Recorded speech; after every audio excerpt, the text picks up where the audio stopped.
On that Inoue card as well, because I know you did watch the fight. I saw a tweet about it. On the co-main event for the Inoue Paulus card, you had like one of the best fights I ever seen with Kazuki Anaguchi and Seiya Tsutsumi.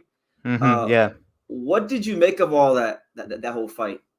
Yeah, it was an interesting fight. Obviously, Anaguchi coming into it undefeated, and Tsutsumi has a bit of a weird record where he's had some fights that could have gone against him, fights that he perhaps could have won as well. And it's just kind of a sign of the Japanese boxing title, which is just such a competitive level. It really does propel you to move on to the next stage. Much like over here in the UK, we have the British title, and British title fights are always amazing. It's kind of the same over in Japan. You get guys that are really well matched, not necessarily world level fighters, but really good competitive fights. And Anaguchi, because he was unbeaten, you didn't quite know whether he was going to put it all together. Tsutsumi has a bit of a weird record, although he was the power puncher in the fight.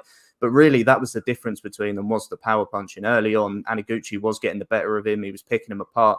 But then once he got put down once, he proved that his chin could be cracked. And you could see throughout the fight, I know he was in a bit of a bad way after the fight where he collapsed and stuff. A lot of that was just fatigue. Like, he'd never fought at that pace before. It was a brutal fight. And Tsutsumi's power ultimately told the tale. But it's one of those fights where you don't really want one of them to go on to bigger and better things. You want to see him rematch. You want to see him stay in and around that level for more great fights. So it was a wonderful fight. Yeah. Anaguchi has he's fighting for his life right now. So who knows if ever box again? But I was kind of hoping that he would get active again, and Seiya would go on to win the world title, and then they could do a big rematch for the world title. That would have been ideal.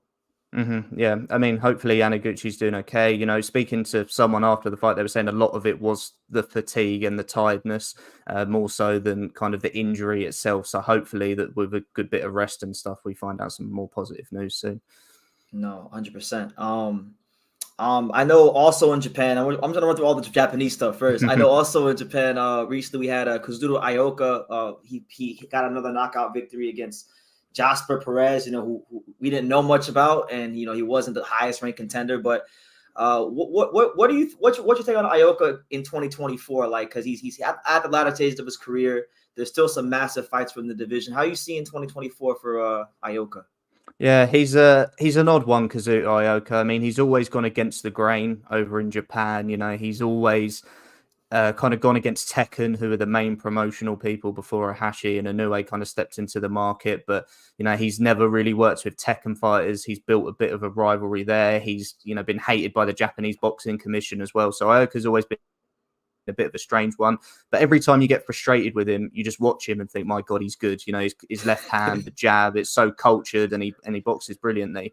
But 2023 was slightly frustrating. I thought he got things right in the rematch against Franco. He was brilliant in the rematch, but then he spent the rest of the year trying to negotiate for a big fight in Japan and really didn't plan for anything else to happen. He always fights on New Year's Eve, and he knew that was going to happen. But when he couldn't deliver Estrada, Chocolatito, any of these big names, he just decided that, okay, well, I'll still fight on that day, but I'll just fight someone in the rankings. And I think for Ioka now, no one wants to see those type of fights anymore. You need to see Ioka in the legacy definers at the back end of his career.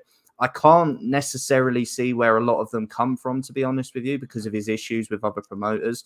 Obviously, he had the mandatory with Junto Nakatani last year, and he swerved that. He decided to vacate the belt. Junto's now moved up, so the Kosi Tanaka is going to be challenging for that vacant belt, who he's already beat. But now Tanaka's going to be working with Tekken for this upcoming fight. Can Ioka work with Tekken? Chocolatito obviously works with Tekken. That fight's never been delivered because of the promotion. Jamie, you're cutting in and out. I don't know if you could. Hello? You cut out for a second. Hello. You're good. You're good now. Oh, yeah, it cut out for me. Yeah, I was going to say, Ioka can't necessarily get those fights against the likes of Chocolatito and Tanaka because they now work with Tekken. And then Estrada is going to be fighting Bam. And the problem is with the likes of Estrada and Bam is they earn so much goddamn money on DAZN now that they're not going to go to Japan to fight Ioka for a fifth of the money. So Ioka's got a little bit of a turbulent year coming up, I think, if he really wants those big fights to happen. I mean, yeah, I was gonna say like the only options for him were like either gonna be Guy or Estrada, the Tanaka rematch. But now that you spoke about it, I mean, the only option I can think of is the most attractive, which is maybe him versus like a Scrappy Ramirez, because I know that he's the number one contender. I just talked about it at the convention, and they want to make that fight happen. So it's tumultuous times for Ioka. Yeah, I mean, Scrappy's one of the guys that from America that he could probably provide enough money to face. The problem is with the likes of Chocolatito Estrada, etc. They've earned so much money on DAZN over the last couple of fights that they're not going to want to go over to Japan. But for Scrappy, it would be a career high payday, so I think that's a good option for him. Yeah, we'll see how it goes, man. Junto Nakatani is fighting Alexandro Santiago. It's his first fight at bantamweight. I know Gaio Estrada expressed that he might be going up to bantamweight, so maybe that winds up being a fight between Nakatani and Gaio.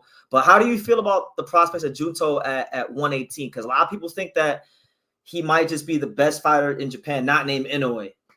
Yeah, I mean, I've been very high on Junto for a very long time. It's quite cool on my channel because a lot of subscribers and stuff found out about Junto through watching my videos and stuff, which was kind of cool to see his transition since. And what I love about the Santiago fight is it would have been the easiest thing in the world for him to go and fight Jason Maloney. He's knocked out his brother. They both work with Top Rank. It would have been an easy fight to make.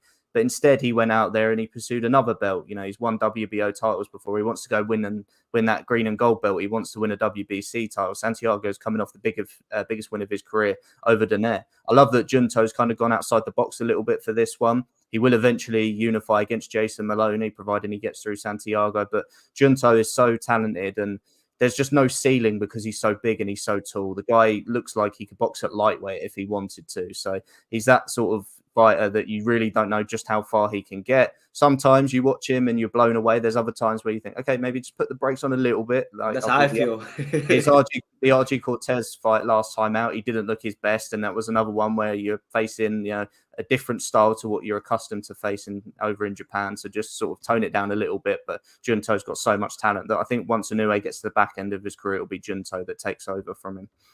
You ever think those two could fight each other? Because they're not too far away from each other in weight, and Junto is definitely big enough to move up to wherever Inoue is at. You think that winds up being a big Japanese fight one day?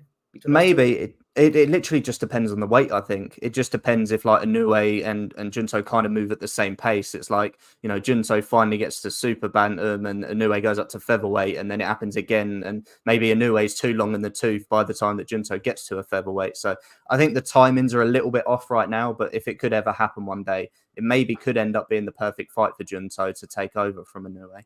It might be the classic passing of the torch fight, kind of like a De La Hoya Chavez was back in the day. Mm-hmm. Yeah, absolutely. Okay. And then just the last thing about the Japanese, right? I know you got a guy I'm a big fan of that I had a chance to actually meet when I was in Japan. Kenshiro Teraji. He's taking on Carlos Canizales, mandatory. I know you got Jonathan Gonzalez, who he was supposed to fight, but then injuries and whatnot. And then you also got the Adrien Curiel Nonthshinga rematch. So light flyweight looks like it's going to be pretty interesting this year. How do you feel about Kenshiro's next fight and just the whole light flyweight picture right now? Yeah, well, what's interesting is this fight against Canizales could be his last at light flyweight. For a long time, Kenshiro's wanted to go undisputed at this weight class and unify, but the fight with Guy was a big moment for him, the biggest win of his career, and he unified in that fight. He was supposed to then go straight into the unification against Jonathan Gonzalez, and when that fell through, he then had the fight already agreed with Heki Butler, so it got a little bit messy for Kenshiro, and I think he's got to the stage now where he just wants to move on. So if he beats Canizales, who's a damn good fighter, I think he's looking to move up, because also on the card you have Artem Dalakayan, who's the WBA champion at flyweight. If Dalakayan wins, I think there's already talks with Tekken and Mr. Honda to make the Kenshiro versus Dalakayan fight at flyweight later in the year. So there is talks for that to happen. And I think that could be the route that Kenshiro goes down. But as much as I rate Junto Nakatani, Kenshiro's longer in the tooth. And right now I have Kenshiro as the second best Japanese fighter. I think he's sensational. Oh, he's absolutely sensational. He kind of boxes like a baby Dmitry Bivol with that long right hand. the way he cocks that long right hand down the middle, So yeah, I'm looking forward to seeing what he does. I know one fight that I heard in an interview. This fighter actually expressed an interest to fight Kenshiro. If he moves up, this could be an option. Maybe Kenshiro versus your countryman Sonny Edwards at 112. Yeah, I mean, that's a possibility. Sonny's also spoke about potentially moving down to fight the Curiel Nonthshinga rematch winner because they're obviously working with Matchroom. So that could be a possibility. Maybe just as Kenshiro comes up, Sonny goes down. But nonetheless, I want to see Kenshiro kind of move up because the bigger names are at flyweight now. And I just feel like there's quite a golfing class between Kenshiro and the rest at light flyweight. I don't feel that golf is quite there at flyweight. He'd need to prove himself. So that's what I want to see him do now. Yeah, a new challenge. So something that, get him up for bigger fights. Absolutely. Yeah, completely agree. Okay, okay. I know you mentioned too. I know one guy you were high on, even though he wound up losing in what I think was the upset of the year. Nonthshinga, Sivenathi Nonthshinga from South Africa. He has the rematch with Adrien Curiel. Do you think that was like a case of maybe him not making weight? Is it a weight thing, or was it just, hey, the guy caught me with a good shot? I think it was. I think there were a couple of things. I think the weight's difficult for Sivenathi. I'm actually like really close I know, friends I know. with his manager, so I know like the camp quite well. When I spoke to him ahead of the rematch, and his trainer asked me kind of what I think of it, I do think that watching it, that Sivenathi was kind of making some mistakes that you simply can't make against a Mexican fighter like that. You know, constantly moving to his left, he didn't move to his right at all, and he was just constantly in range of that right hand from Curiel. I said to Colin, his trainer, that going into that rematch, that's a lot to fix. You know, your tendency to move to your left isn't something you kind of correct with one performance or one training camp. It's something that you've sort of drilled into yourself over the years and the way that you've learned to fight. So I think Sivenathi is in for the toughest training camp of his career, where he learns that he needs to do something very different, because he's got away with perhaps getting a little bit too involved at times in some of his fights. Against Hector Flores, he came through that narrowly. Against Reggie Sugarnob, there were times in that fight where he did get clipped but managed to come through it. I do think that the Curiel rematch is going to be the biggest test of his career for sure. Yeah, I'm looking forward to seeing how he comes through it, man. Because I'm a little, I was sad when he lost, because to me the fight to make was going to be eventually him versus Kenshiro. That was the Champions League final, the Super Bowl, the World Series of like the light flyweight division. Now, Yeah, for sure. And his trainer and manager, Colin, has worked with Tekken an awful lot, so they were willing to work with Colin and work with Matchroom through him. So it's just a bit gutting that fight fell through. yeah, such as boxing, such as life. But I